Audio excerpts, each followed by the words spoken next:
What's up, 2K crew? It is that time of the week again. Yes, it is motherfucking Tuesday, but recording on Sunday. So, hope everybody had a magnificent weekend. I know I did because football's back. Not only college football, but pro football. So we've got a ton of shit to talk about. So lock it in, get you a drink because we're going to blow your fucking minds today because I'm stoked. Not only because I have my right-hand man, Mr. 2Ks, but we have a guest, Mr. Christopher Reed, in the house. What's up, guys? And we'll jump into who he is and what the hell he's doing here in a little bit. But 2Ks, it's good to have you back, brother. Good to be back. Good to be back. It's always weird doing it by yourself because you're just talking to the fucking camera, and then you realize it takes a lot of stuff to talk about to fill like 25 minutes. Uh-huh. So it's good to have you back. So it's not, and I'm sure all the 2K crew is dying to not just hear my voice for 25 minutes. So, Mr. Reed, how are we doing here today? It's an excellent day. Excellent week, excellent weekend. So a little bit of pro football, a little bit of college football. Yes. A little bit of Game 7 in the NBAs. Well, for the 2K crew that do not know you, give us the quick synopsis, who you are, where you're from, what the hell you're doing here. I'm Chris Reed. I went to school with Kyle. I graduated Marcellus year before him. I work in Marcellus, and I'm here to add my 1 cent because it's probably not worth 2 cents, but I'm here to add my 1 cent to what these two have to say. So. Well, when it comes to your fandom, who are your teams? I am a Baltimore Ravens fan. Fucking weirdo. I know. Ever since Ray Lewis came in 2000, they won the Super Bowl. My mom wouldn't let me stay up and watch it. I was a fourth grader, and ever since, the Ravens have been my guys. There you go. It's been a good run lately. One thing I will say is he has held on to that. I mean, from ever since I've known him. I mean, even when the Ravens were not good, he was still a Ravens fan. That's and then, good. Obviously they had some good years there with that dominant defense that they had for years. Then I enjoyed Joe Flacco for a while. I mean, I stayed with him. At the beginning, Joe Flacco wasn't bad. Fair enough. And then he got paid. And then he got paid. Decided He won the Super Bowl in 2011. He got paid, and then they couldn't afford really any weapons for him after they paid him. Right. No, and then he's like, you know what? Fuck this football. I've already got paid. Let Terrell Suggs go. That was a big blow to our defense then. And then finally our savior in Lamar Jackson. Yeah.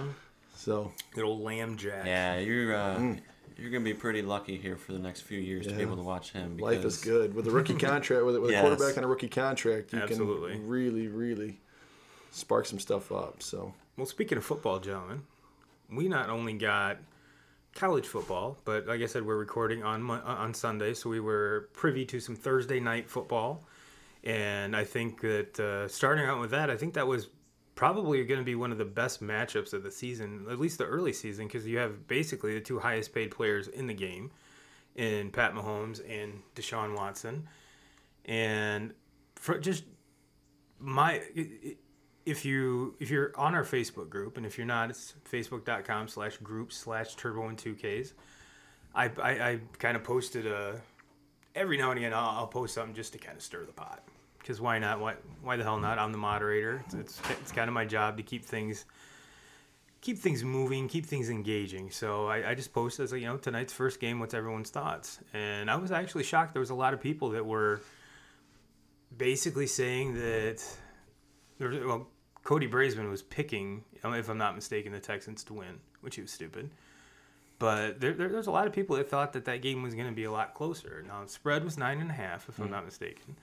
So obviously the Chiefs covered. But I said there's no way in hell that the Texans are even going to hang with the Chiefs. So I don't think there was – I think the only surprise that I took out of that was Kansas City's running back.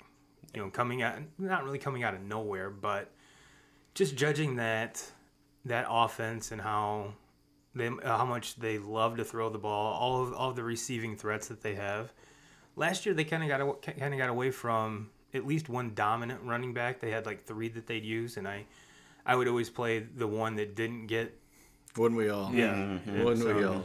So. Or you'd pick the wrong D. Williams. Yeah, exactly. Yeah, exactly. So, Chris, since you're the new guy, we're going to start you out. What were your thoughts and takeaways from Thursday night's game?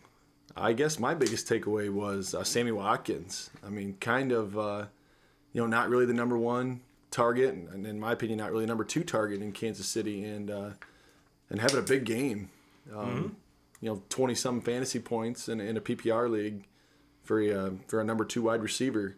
Yeah, that's not too shabby. Impressive game. Mm-hmm. I mean, everyone can talk about Travis Kelce and their new running back, but Sammy Watkins caught the ball. Tyreek Hill the same way. And that's what makes Kansas City so scary. Is it can be any given Sunday, it can be somebody different. Mm-hmm. You know, one week it's Sammy Watkins that's going off.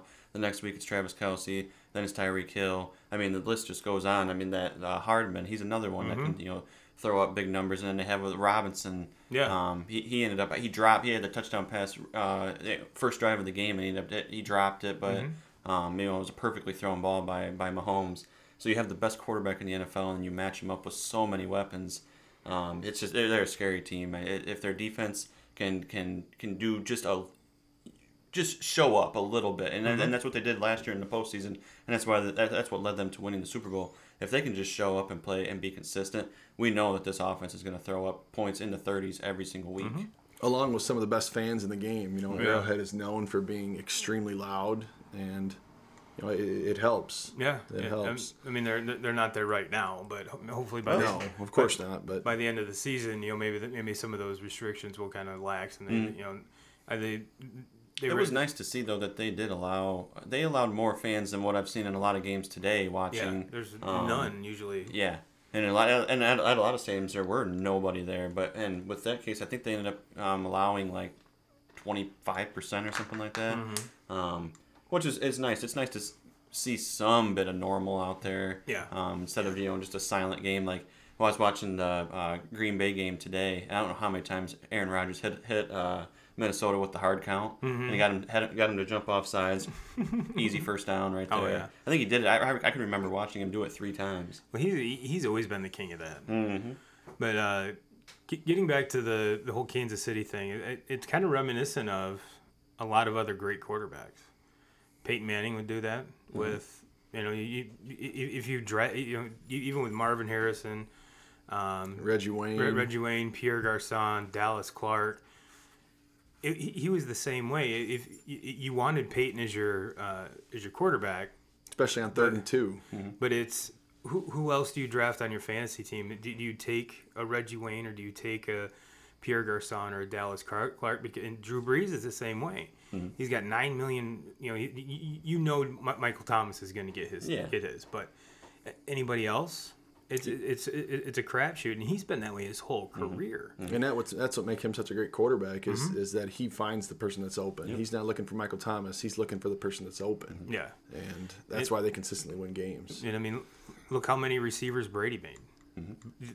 I mean, Randy Moss was probably the greatest receiver that Brady's ever played with. I mean, he's got weapons this year, but looking at his New England days, Edelman, and then who else? Welker. Right? It was always a slot receiver and a tight end. Yeah. And for a couple of years, probably a little bit before Gronk actually hit his peak, he had Aaron Hernandez, so he had 2 tight ends. But that's what it's always been. He's never really, other than that one year with Randy Moss, that was the only year he really had a guy that could stretch the field for him. And it's unfortunate now is he has the best weapons that he's had in his entire career going into his age, 44 season or 58, something like that.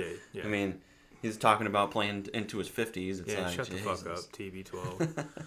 But now two cases we really didn't get your takeaways from Thursday night. It's the first game.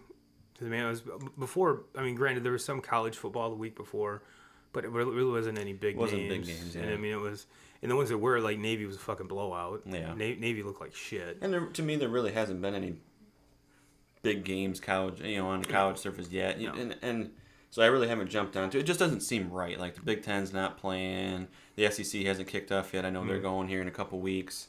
I think we got a revote on Monday for the Big Ten. Yep. Which, the three of us were talking about that last night. And the Big Ten would look silly if they didn't play a season. And 2K Crew knows this. I'm a huge Notre Dame fan, but Notre Dame is in the vicinity of all these Big Ten schools, and not only is Notre Dame playing, but they have people in the stands. So that had to be like, all right, maybe we need to get our shit in a group.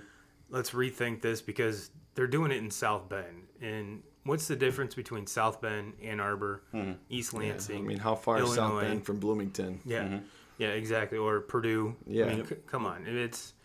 It's ridiculous. I completely understand they're trying to keep the safety and everything of the student athletes, but at the end of the day, if everybody else is doing it, why the fuck not? Yeah. Which it's been leaked that it's going to pass when they have their meeting tomorrow. I'd be very shocked if it came back and it did not happen. So.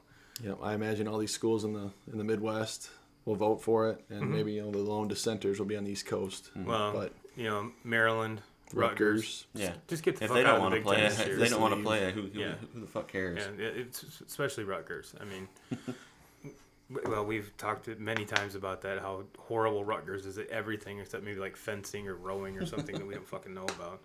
But yeah, so Thursday night kind of kicked it off for everything, everything, and then Saturday comes, my Irish win. They didn't look good doing it, especially against a team like Duke. And of course, during the whole game, they were talking about how the last time Duke came to Notre Dame Stadium, Danny Dimes beat them, which I didn't really, I didn't put two and two together that was actually who the quarterback was. So of course, we're sitting there going, all right, it's gonna fucking happen again.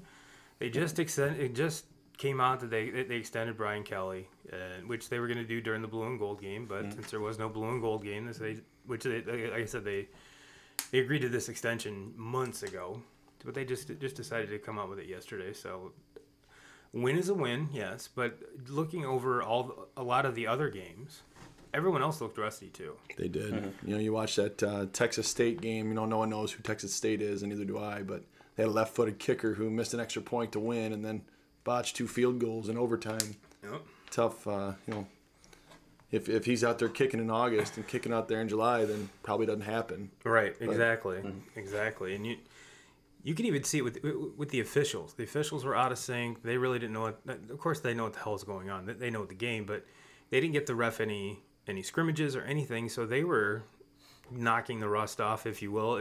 There was some.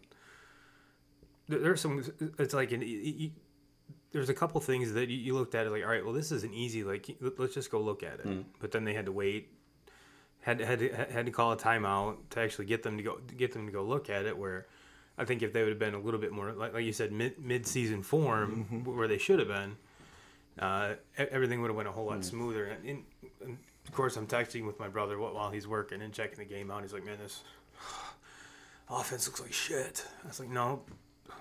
You could tell they haven't had the practice. They look like a middle of August team, because that's in their development, right? A month maybe. Yep. They had, not to kind of defend not Tommy Reese. I knew I was going to do that, but Ian Book. Most of his receivers are gone from last year, so he's trying to establish rapport with no practice. Yeah, and you could tell throughout the game. Tommy Reese would put him on the move, which Ian Book is amazing at throwing. And right or left, it doesn't matter. He's amazing at that. And you could see him gaining confidence. And you can see them now. If they would have started that in the first quarter, who knows? But they were trying to establish the run, and obviously, at one point, the punter had more rushing yards than any other person on the team. But yeah, it was. We kind of caught a little. We got Florida State getting beat. That was kind of an Georgia upset. Tech. Georgia Tech's predicted to be last in the ACC. Yeah, this is their first year away from the triple option. They got a different coach in there, and now a freshman quarterback. That kid can throw the ball around. He can. He threw 2 tough interceptions in the first half, but came back and won the football game for him. And what was that stat you said? It was like the last 5 season openers. Last 3. No, the last 3, and the last time this happened. Was last 4, something like that. Last time this happened, they fired a coach and Bobby Bowden took over, 73-76. So yeah, which is weird because growing up, Florida State was the powerhouse. They were the preeminent program. They were this kind of generation's Alabama. I mean, Bobby Bowden had those boys rolling. They were Bobby Bowden and Virginia Tech. Frank Beamer and Bobby Bowden. They were the best. They were the best. Kyle would have argued that Lloyd Carr should be in there, but hey, we won't get into that. But yeah, they were 2 totally different outlooks on football with Bowden and Beamer. So, but yeah, that 2Ks, what's your initial? I know you said you didn't watch a lot of it, but Notre Dame. no, just overall college football kickoff. It was weird to see college game day with Lee Corso remote, which that dude's always a character anyway. So you put him in a room with other people helping him, and he's not live all the time. God knows what the hell's going on over there. But it was good to see. It's more getting back to normalcy at least. A routine, even though it's not nearly back there. But when you go to the bar on Saturday nights in the fall, you watch football. And we were afraid. I was afraid that you can go to the bar and you wouldn't be able to watch football. No, exactly. So what was your takeaways, 2Ks? Yeah, first it was nice to have football back. Obviously, I'm a huge Big Ten fan, so not having Michigan to watch or any of the other teams, even though I fucking hate Ohio State, I still enjoy watching them because I like watching good football. So not having that, and I was kind of forced during the day to sit there and watch Notre Dame play, and I mean that was a very ugly football game. It was. But like you guys said, it's nice. It's just nice to have it back.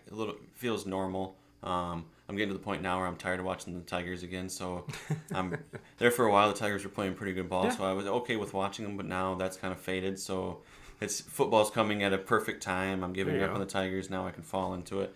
But I'm more of an NFL fan. I enjoy watching the NFL better just because I'm gambling on it. I have fantasy football going. I have all my DraftKings games going on. My pick'ems and all that for every. Speaking of which, your Cowboys are on right now. Cowboys are getting ready to kick off.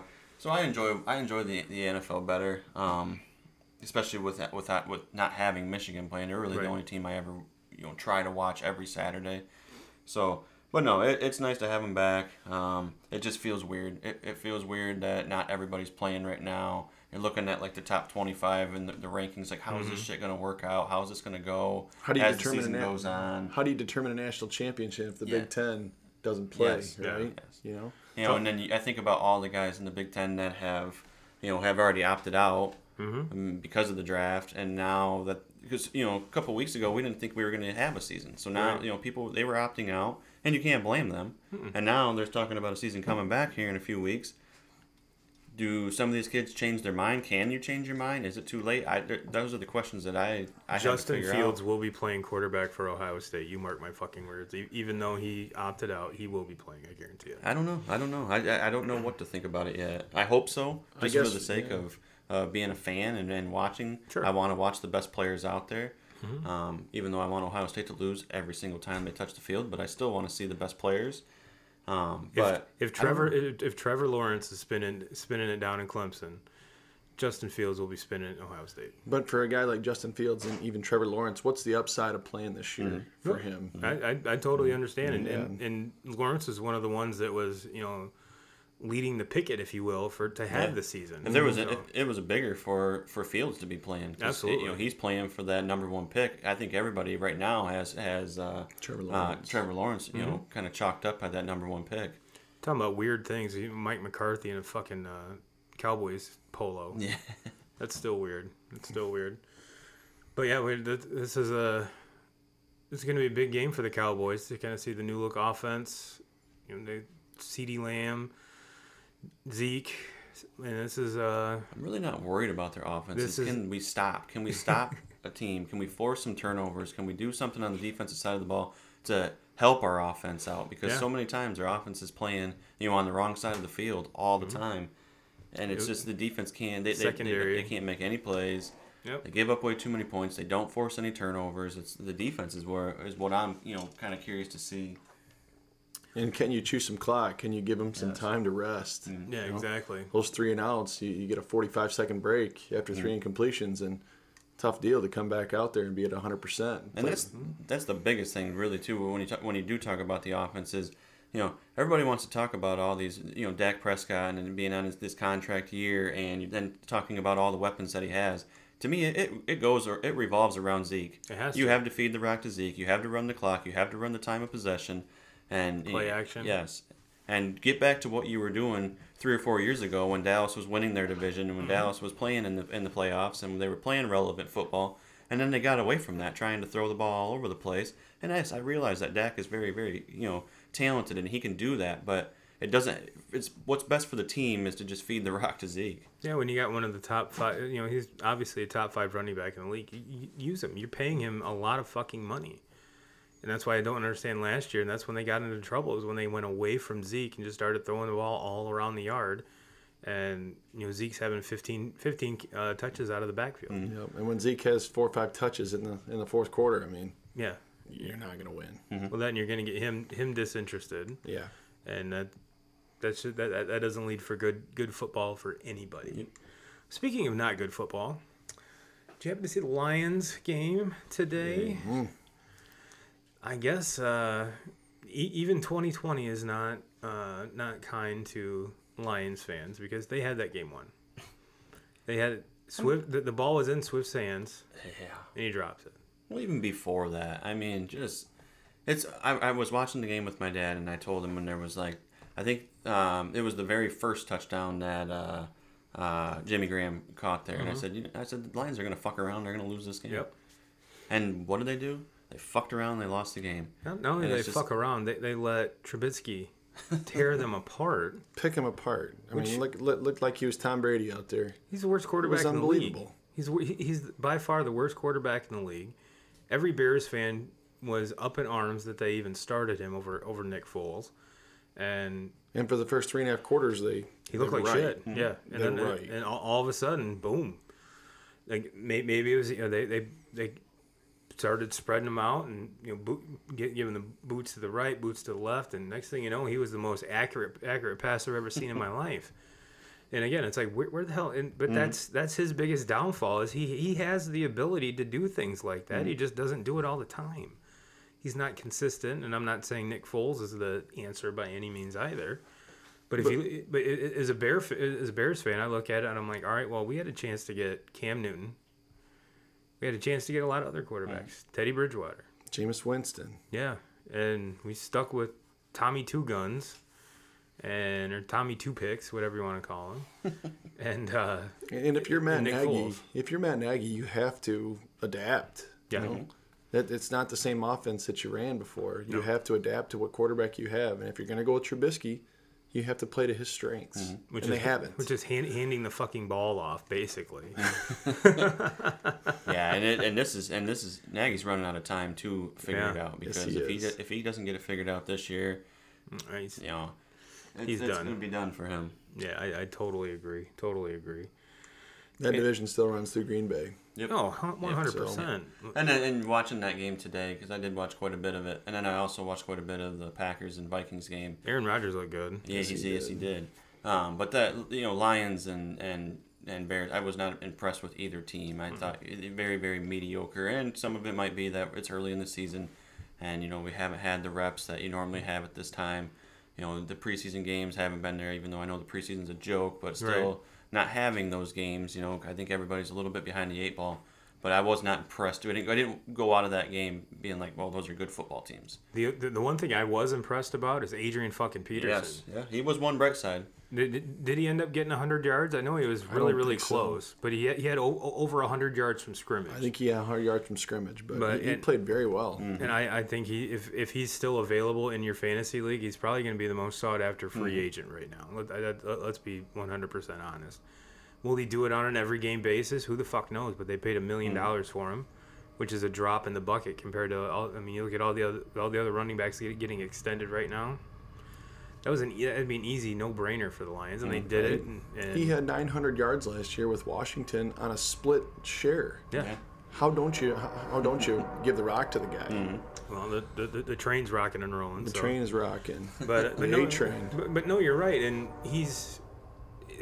it actually looked like the line was blocking for him better than either other running back that they put back there.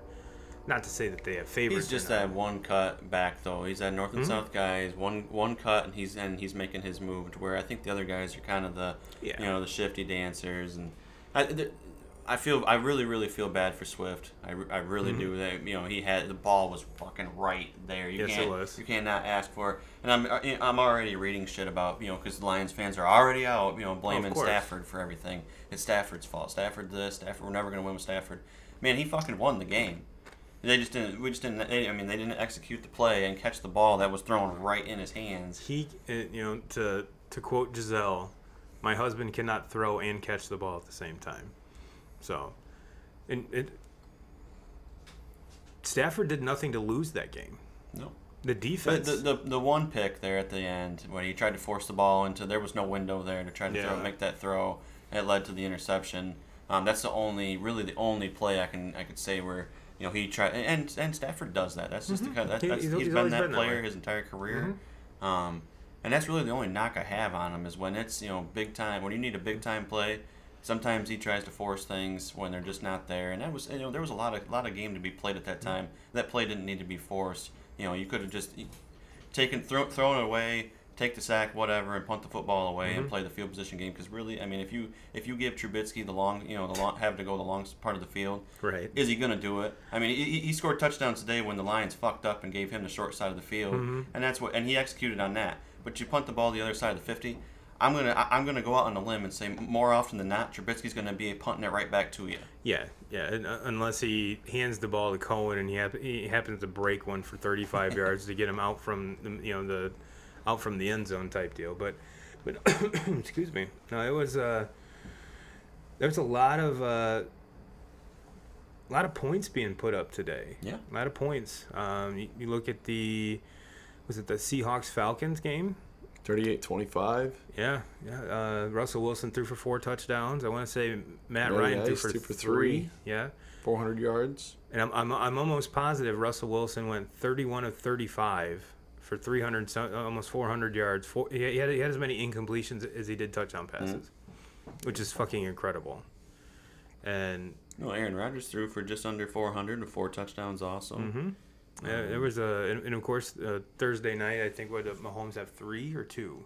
I'm not sure, but that was. I think he ended up with 2 on Thursday night. There were some points being scored, so it looks like just from the early gauge is that the offenses are ahead of the defenses right now. Which, if you look at the early season in baseball, usually the pitchers are ahead of the hitters, so it's nothing out of the ordinary by any means. But it's gonna be cool to kind of watch the progression, since this is the first time they've never had any preseason games.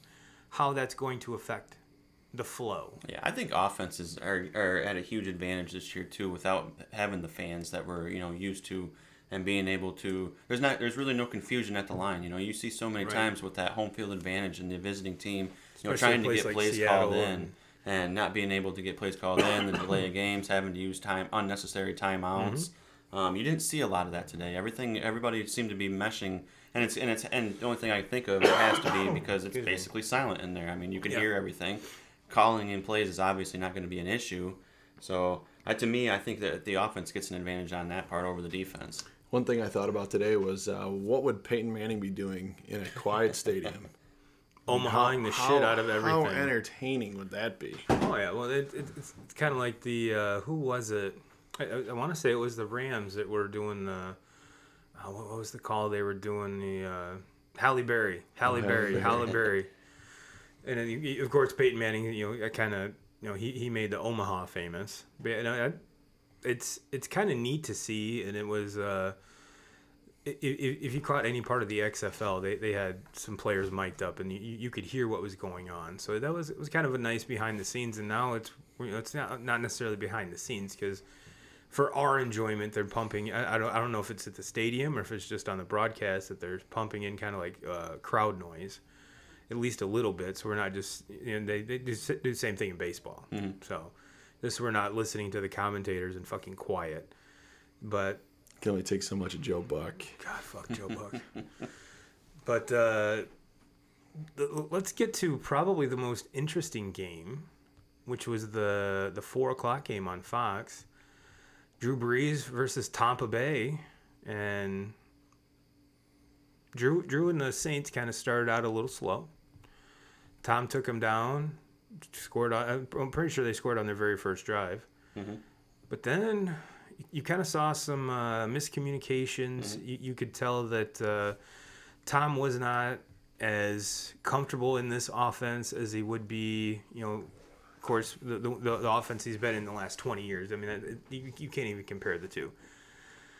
But Mike Evans obviously wasn't, in my opinion, he was a game time decision. He didn't look healthy at all. Not at all. But it was weird to see Tom that out of sync with people, and I know it's a new team. They've got to get used to each other, but I think we're just so accustomed to him making it look so fucking easy. He was late on a couple throws. He was late on an out route, and Janoris Jenkins took it back for 6. Yep. It was that was uncharacteristic. And that was a major turning point in the game right there, was that pick 6. And anytime Brady throws multiple interceptions, you know something's off. And obviously the Saints won, but since we're the way we're talking, I'm pretty sure if you hadn't watched the game, then you can kind of get the gist that the Saints won. But it was weird, it's something that looks so easy, and I think we honestly, and I'm not the biggest Tom Brady fan by any means, but just he's human, and it was weird to see him be human. Yeah, but I think we're taking digs at a guy that is been doing this for 20 fucking years. Like at some time, he has to kind of fall back to reality. Let's not forget the 10 years that he was playing at a whole different level than anybody else in the league. And people want to say, well, it's the scheme, it's the Belichick scheme. Fuck that. Fuck that. Put somebody else in there and go through that, and let's see how many wins Belichick schemes up for him. Now, I'm going to say Belichick is one of the best coaches in the NFL in the history of the game. Absolutely. But it takes a damn good quarterback to buy into that system and to do everything that Brady did. And I get so tired of people judging him now, like on what's people are going to start judging him on what he's doing at Tampa, and if things go south, that's what we're going to hear is, well, the only reason he was able to win all those Super Bowls is because of Belichick. Fuck that. That irritates me, as you can tell. That irritates me. Well, it was the same thing with Montana. Absolutely. I mean, but Montana went to Kansas City and got Kansas City to the AFC championship game. So it's kind of now. I will say this is that every coaching scheme needs a quarterback that it's pretty much. I'm not going to say made around, but the quarterback has to run the system. Otherwise, the system's not going to work. So it takes a very talented quarterback to run a very complex and elaborate scheme like Belichick, like Tony Dungy did with Peyton Manning. And even going back to John Elway and John Gruden and Rich Gannon. Yeah. I mean, you have to have the dude driving the car for the car to go straight. I guess that's a poor comparison. Jeez. I just thought about a complicated scheme, and he's the first guy that came to mind. So the YX skinny banana, whatever the fuck he talks about. Poor. But I just destroyed my credibility with all the 2K crew. But I do think that Brady will. He's going to have a good season. He's got way too many weapons there. It's the timing's going to get better. Everything's going to start. It's going to begin to come around. This is a whole learning process for him. He's learning all new receivers, all new weapons, a whole new scheme, everything has changed for him. And if there's anybody in the league that can pick it up and get it going, it's going to be him. And let's not forget, the Saints are fucking good. I mean, they're one of the favorites to be playing in the Super Bowl at the end of the season. Their defense is very, very good. And, first game of the season, it happened. I mean, I do think that we're going to be looking at a team that's going to be right there in the running to be in the playoffs and make a run at something this year. And culture is a big deal, too. It takes time to build a culture. Tom had the culture in New England. Tom was the culture in New England. Absolutely. And now he is building a culture, or the culture, in Tampa Bay. Yeah, and they really couldn't practice a whole lot together, and every time they did, they got in trouble by the league. So there's now no real. Even though Gronk is there, you could tell that even they weren't on the same page today, and going forward, they're gonna get that. They're gonna. Tom's just too good not to develop. So one question I had is, who's the running back there? All of them. Yeah. Right? I mean, is this you a have New to England think that eventually clone? Fournette's going to take over that job. would think You so. have to think. But you know what? I mean, Fournette has been. You start talking about draft bust and how much of a bust. We were talking about Trubisky earlier. What has Fournette done in his in his time in the NFL since when he was coming out of college? He was supposed to be the guy. He hasn't been that guy. He's been a very, very mediocre, serviceable back. He hasn't been that spectacular back like in Ezekiel Elliott coming out and what he's done in his time in the NFL.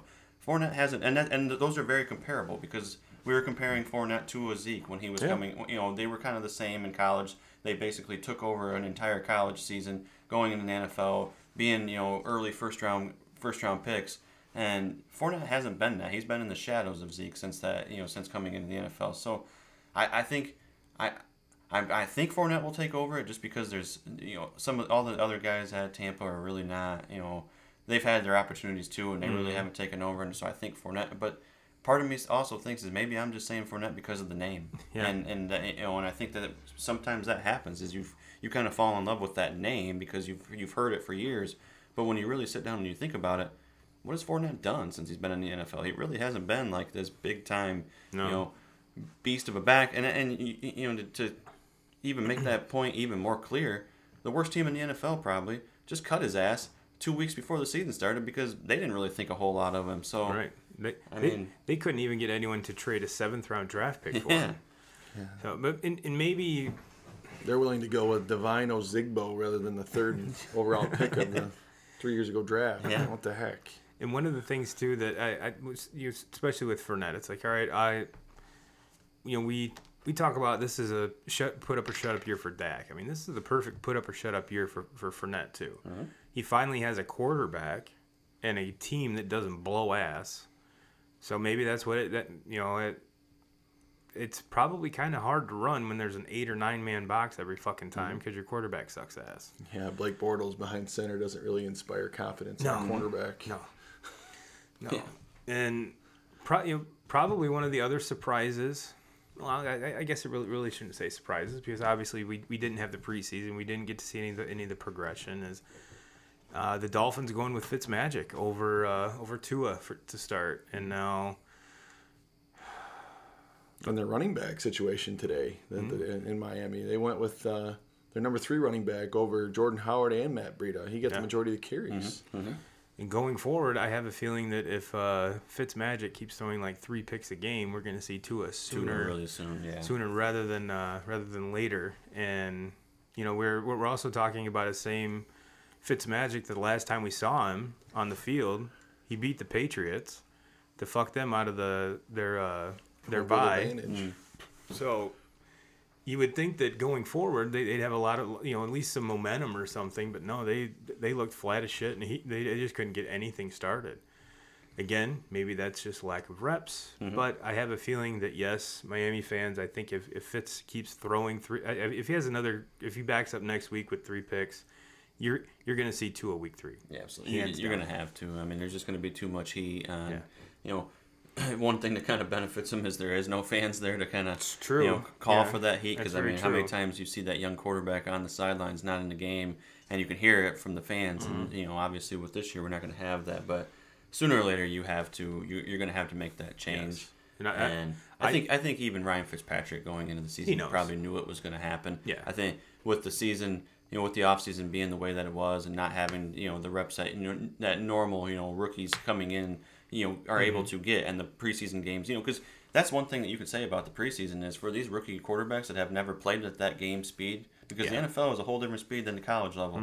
That preseason game, it might not be beneficial for a lot of the veterans, but for those, that rookie quarterback to get a couple starts and maybe play, 4 or 5 drives throughout that entire preseason, hey, that's a confidence booster that takes you into week 1, and not having that and just throwing out a guy in week 1 of the regular season against a defense like the New England Patriots. I don't know. I probably would be a little bit hesitant and be like, hey, I'll throw out Fitzpatrick, who, his entire career, he's not scared of shit. Like, he doesn't care. Well, and Fitzpatrick, I mean, you don't know what Fitzpatrick you're going to get. The first 3 games of the season, Tampa Bay last year, he throws 500 yards and puts up 80 fantasy points. Yep. He was the number 1 fantasy quarterback after like week 4 last year. And somehow, I'm sure Joe Park drafted him in like the 15th round, and he'll tell you all about it still probably to this day. Yeah. But no, you're very right. And then on the flip side of that, we had Cam Newton's debut with the Pats. Didn't look bad at all. Looked like normal Cam to me. I did not get to watch any of it. I did see a couple highlights. He did have like a rushing. He had like 1 passing or 2 passing in a rushing touchdown, something like that. Yeah, I just don't know what to take out of him. He's a very good runner, and obviously, any team he's ever been on, he's been probably the best, running option on that team. Mm-hmm. But like when it comes to throwing the foot, I just don't think he can throw the ball well enough to be able to win, big games. You talk about like Lamar Jackson and the way that he can run the football. Lamar Jackson can make all the throws. Yeah. And I don't think that Cam Newton can drop back and make the throws that Lamar Jackson can make, and that's why I don't think we'll ever see Cam Newton play to the level that we're watching Lamar Jackson play at. And earlier in his career, it seemed like he could make more throws than he can now. Yes. Which usually it's the complete opposite. The younger quarterbacks will struggle, especially a runner will struggle in the pocket, struggle to make his progressions. It seems like he's gotten further and further away from those the more the longer he's been in the league. So it's been like the complete opposite progression. Yeah, maybe Carolina saw that. Mm-hmm. Mm-hmm. Yeah, bundle that with the injury history the last couple years, the price he was getting paid. I think it was just time for both sides to just start fresh and see what happens. Mm-hmm. But no, I for Patriots fans, I think you pretty much got what you thought you were gonna get. Now that's going to be in my opinion, that's going to be an interesting combo to watch. Is him and Belichick. How do they grow? Do they grow together, or do they grow separate? Because Cam is very, very about me. Yeah, and that's Belichick is not about that. Anti-Belichick, anti-New England. So, but maybe he'll take it the way that, all right, well, he got Tom a whole bunch of fucking rings. I want one too. Yeah. So maybe it's that time in his career. He's like, fuck it, I won a championship at Auburn. I'm ready to win one here. What do you want from me? Mm-hmm. Not what can I do for you? What can I do for you? So and getting him into that system, it might be the right, because you have some of those guys that played for years. You talk about the Julian Edelmans, and then some of that those veteran offensive linemen that have been in there, and then a lot of those veterans on the defensive side of the ball that we talked earlier about the culture that Tom Brady built there. To where it was always about the team. It was never about Brady. It was always about the team. How many pay cuts did Tom Brady take throughout his career to be able to have all those names, especially on the defensive side of the ball, with him to be able to, make runs at the Super Bowl every single year. So now Cam Newton going into a system and having those veterans around him, can they gather him and make it to the point where it's not all about Cam Newton and it's not Cam Newton, the Cam Newton show out there, right. But let's do what it takes to win football games. And in my opinion, I don't know if you'll ever be able to get out of Cam Newton's head. Like I just think it's his show, and I just don't see him. And I hope he proves me wrong. Yeah. But I just don't see it happening. And he was the first. He was the first captain they've ever had in the Bill Belichick era. That he was signed as a free agent the very first year he became a captain. Mm-hmm. So I think that says something that he's hopefully on the right track with Belichick. And like I said, are they going to grow together or are they going to grow apart? Mm-hmm. That's going to be the key in New England. And I have a feeling that Belichick's going to get his way regardless. Oh, yeah. And let's not forget, they have Jared Stidham, which there's a lot of people that were high on him going into this season, knowing that Tom wasn't going to be there. And Belichick was ready to roll with him the whole time. Mm-hmm. So if things aren't working with Cam, it's not like they are.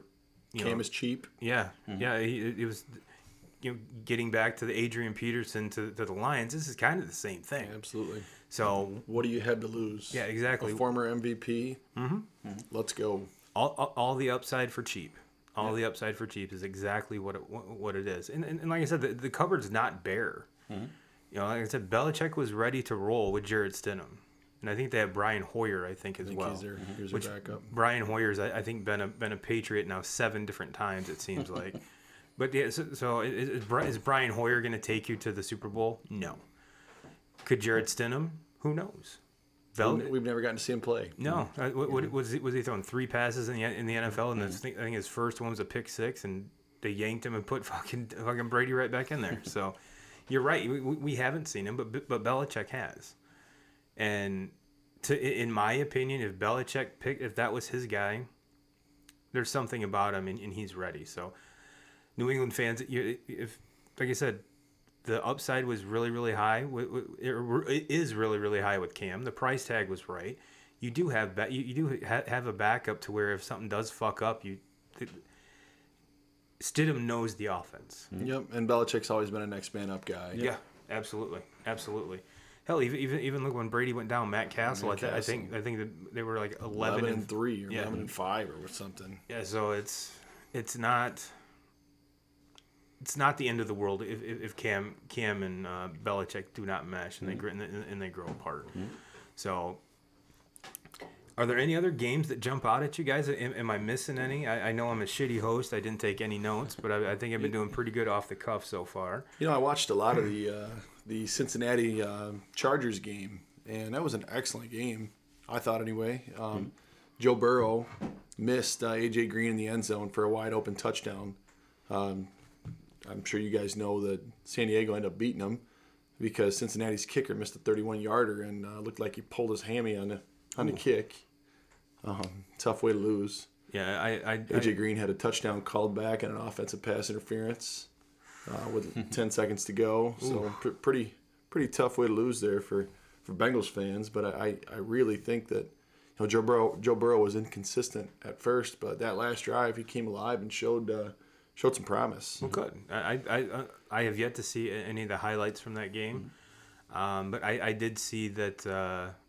If I'm not mistaken, his first touchdown. Burrow's first touchdown was a rushing touchdown. Yep. Yeah.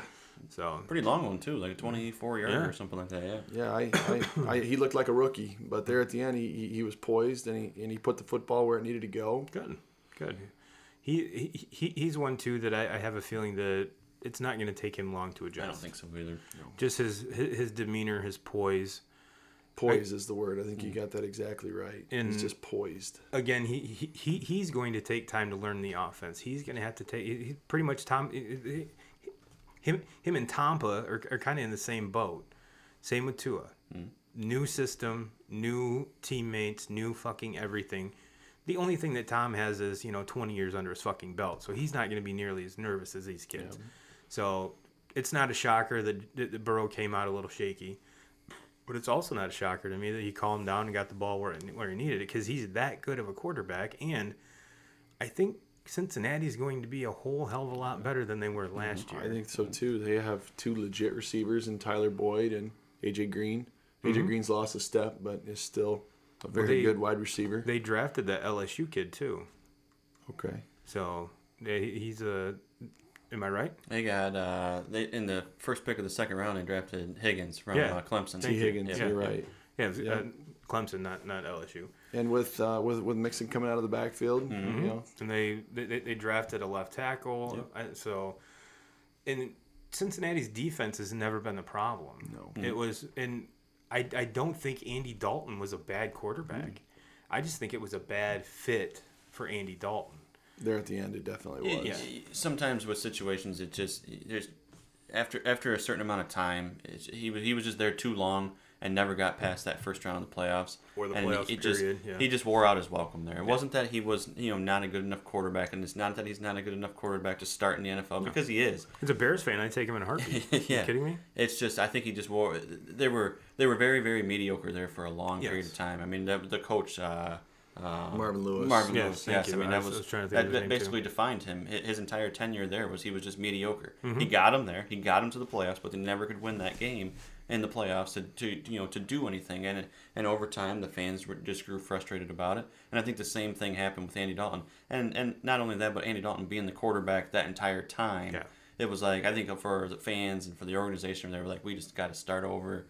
and bring in some fresh faces and New just start coach, this thing new quarterback. Yes, absolutely. And even when going back to when Marvin Lewis had the Carson Palmer days and the T.J. Hushmanzadas and Ocho Cinco. and I'm trying to think of all the guys in the backfield, but I mean, look at those defenses he had as well. Oh, absolutely. And the defense is the reason why they were in the playoffs. It Yeah. wasn't that their offense was putting up huge numbers, but their defense was carrying them for the most part. And that's a staple of the AFC North also. Yeah, Absolutely. there's a couple years there where Dalton was not Dalton, but Carson Palmer was in the top 3 in fantasy quarterbacks. So it's not like the offenses were slouches either. But you're right. Again, I think it has to do with a lot, especially in Cincinnati. You look at Chris. I think you hit the nail on the head. Is their fucking division? Pittsburgh's there. Baltimore's there. Yep. I mean, that's a tough division. It's consistently. Yeah. It's to kind of give it in a baseball reference. It's like the AL East. Yeah, and the NL Central, where they're all just beating the hell out of each other, or the Big Ten in basketball, aside from Rutgers. Yeah. At least Maryland's competitive in the Big Ten as far as basketball is concerned, but Rutgers, I don't know what the fuck they're doing. But no, they constantly beat up on each other, and if you look at that division right there, I think if you take it overall, their coaches have some of the longest tenures of all the coaches in the NFL. I mean, you look at Harbaugh, been there forever. Is Mike Tomlin is Mike Tomlin most or senior to Harbaugh? Or I believe so. I think you're right. Yep. Yeah, because He might be the most senior coach in the league. if not, Belichick. Belichick, Yeah. yeah. But no, Belichick. he's definitely in top 3 or 4 because he took over when Cowher left. Yeah. And if Pittsburgh has been, they keep coaches longer than anybody. Well, and Harbaugh, I think, has been there since 2007. Yeah, yeah, So, he's been there quite a while as well. And look at the consistency they've had though. Even going back to last year when Roethlisberger goes down, all these guys go down in Pittsburgh. And they're still they were one game away from the playoffs with Mason fucking Rudolph. Duck Hodges. Yeah, both of them, Mason Rudolph and Duck Hodges. I mean, and they were both equally shitty. I mean, but they somehow still found ways. And then even James Conner being out for that entire time, so they were rifling in 2 or 3 different backs, and nobody that you even heard of. Juju Smith-Schuster was just a shell of himself last year because he battled through injuries, and then also not having that consistent quarterback to work with. So he was. What the job that Tomlin did last year and how he was able to bring that team together, and then the defense, is what carried him through that. But it just shows you that Tomlin's a winner. Yes, absolutely. And now, getting back to the quarterbacks, I much preferred Duck Hodges just because A, I didn't want to punch him in the face, and B, he's a more likable guy than that. And Rudolph just seems like an arrogant fuck. Yeah. I'm sorry. That situation with Myles Garrett. Yeah, that was just taunting and then making it look like it was Garrett's fault. Oh yeah, but and not to condone anything that Myles Garrett did because it was awful, but it was just like he does have a very hittable face, like one of those faces that you just want to. I get it. Like I would have looked at I could actually look at Myles Garrett when he came off on the sideline and been like, probably shouldn't have done that. It's really stupid, but I get it. I get it. I understand. Yeah. Just like what Will Ferrell said to his brother and stepbrothers. I just want to punch you in the face.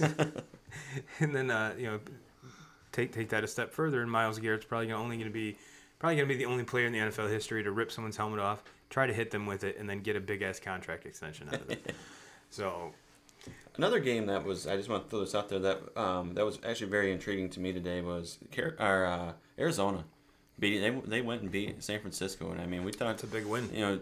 San Francisco being in the Super Bowl last year, being just basically a half of a fourth quarter from winning the Super Bowl last year. And I honestly really thought that they were the best team in football last year.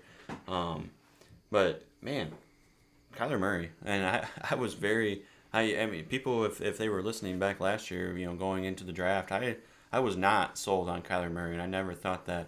But, man, the plays that guy made today, and it's not like watching, a Tom Brady or a Peyton Manning or an Aaron Rodgers. I mean, it's a lot of broken up plays, and he's running every other direction and throws a ball that, and today it was DeAndre Hopkins that he was finding, and I think DeAndre Hopkins had 14 receptions for 151 yards.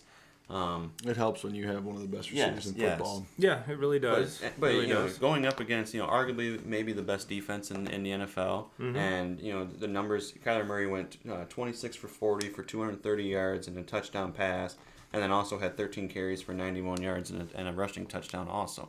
Against that defense and that pass rush, and, Kyler Murray was running for his life, but he made the plays that needed to be made, ended up scoring or leading them on the touchdown drive, and they scored, I think, with like 4.5 minutes to go in the game, and then the defense was able to, shut the door and end it from there. But just all around, I watched a lot of that game because I had a lot of fantasy guys kind of riding in that.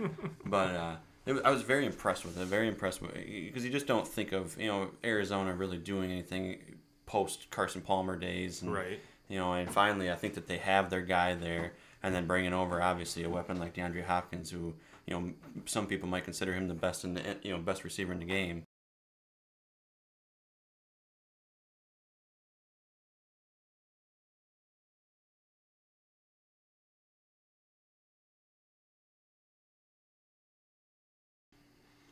All right, well, ladies and gentlemen, let's see, gentlemen, since we kind of wrapped up kind of tied a bow on what's partly the football that's been partaken in already.